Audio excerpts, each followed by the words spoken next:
So many murders in Chicago happen in an unusual and horrifying way. We'll be going over the most unusual and horrifying ones. And some of these will even have you wondering, how does this even happen? Let's get straight into this video. Make sure you like or dislike, comment, and subscribe because YouTube has been killing my channel, seriously. And check out my website that I have in the description where I post exclusive videos on there and stuff that I can't post on YouTube and Instagram. Chicago police believe a suspect sought for allegedly plotting to blow up a Chicago police station is now the victim of a murder. Anti-tank rockets are meant for war. What if I told you that a Chicago gang leader planned to buy an anti-tank rocket launcher to blow up the West Side police station? Angelo Roberts was one of the most feared and top-ranked four-corner hustlers that even had Chicago police scared of him, and was allegedly the founder of the CPDK movement, which stands for Chicago Police Killers. According to Chicago police, back in 1990, this guy was planning to go to straight war with the police. He arranged to buy an anti-tank rocket launcher, several M16 rifles, and 2 machine guns equipped with silencers. And they planned to exchange it with FBI agents with over $4,000 worth of cocaine. This guy was running the streets of Chicago back in the 90s. Police had linked him to multiple other gang leader deaths. But before we get into his unusual death, let's quickly break down Four Corner Hustlers. This gang originated from the west side of Chicago. It was founded by 2 black leaders, one named King Walter Wheat and the other named Freddie Malik Gage. Shortly after Four Corner Hustlers emerged, they became allied with Vice Lords, adopting Vice Lords' colors and symbols. Angelo Roberts was given a leadership position, apparently because his relationship with Walter Wheat's daughter.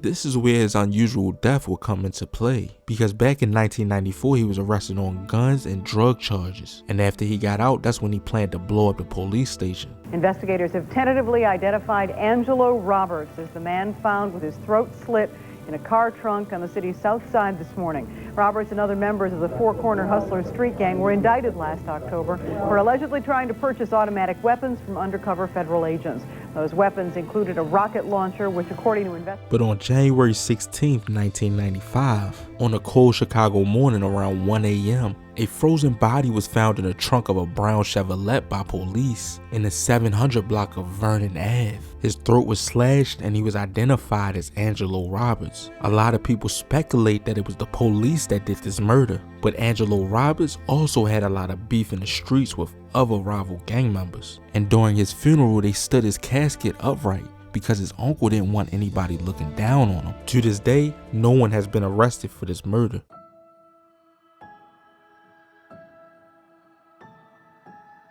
This next murder would be tragic because a 9-year-old boy would be killed after gang members thought he was warning their rivals that they were coming to kill them. It was August 20th, 2014, when 4 GDs were riding in 2 separate cars that afternoon looking to shoot members from Pockettown. It all went down in the 1200 block of East 71st Street. They suddenly spotted 2 men they believed to be rivals. Derek Allman, 19 years of age, got out of one of the cars, then walked over to the other car talking to Jabari Williams, 22 years of age. Then Jabari handed Allman a handgun and told him to go shoot the 2. As Allman approached his intended target on foot, he came across Antonio Smith, 9 years of age, in the back of the yard of the residence. Believing that Antonio Smith was yelling a warning to the intended victims, Allman shot the 9-year-old multiple times, leaving him dead. His body was found on a slab of a pavement a few feet away from the railroad tracks. Allman, Baker, and Williams are all charged with first-degree murder. Police say they have all given videotaped statements. The 3 were picked up earlier this week, in part due to what police say was important help from the community, initially providing gang nicknames which beat officers then developed. Gang members now charged with what was the execution of a 9-year-old boy. Antonio Smith and the family has absolutely no background as far as gang involvement is concerned. None. Zero.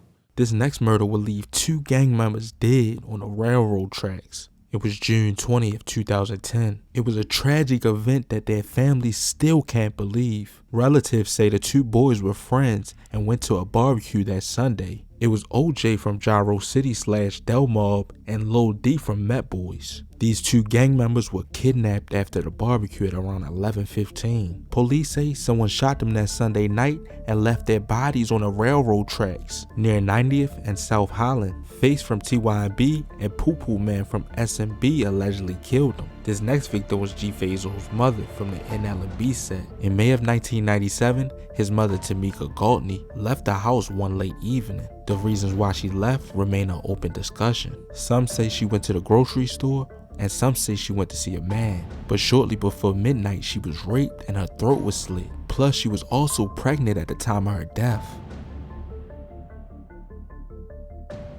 This next story is another tragedy of a kid losing their life. It was October 1992. 7-year-old Dontrell Davis was on his way to school from Cabrini Green. They had just got back to school. That was their first day back. Then he was suddenly shot by a sniper. He was like, "Mom, I really don't even want to go to school today." And I'm like, "You know you don't miss schools." You know, and I'm standing downstairs, just standing there waiting until the school bell rings until I go on my journey. And his friends is right across the street, feet away. Regularly friends that he played with every single day. He would not go across the street. And I looked over and I asked him, I said, "Danny, go, your friend's over there." He was like, "No, Mom, okay." I say, "Go play with your friends." He was like, I say, "Go do something." This was his first time smiling that morning. He hunched up his little book bag and looked at me and said, "Mom, I am doing something." And he smiled, but I couldn't let him see my face because I was crying because he already had me crying. That's why I was telling him to go. So I turned my face, I was like, okay, whatever.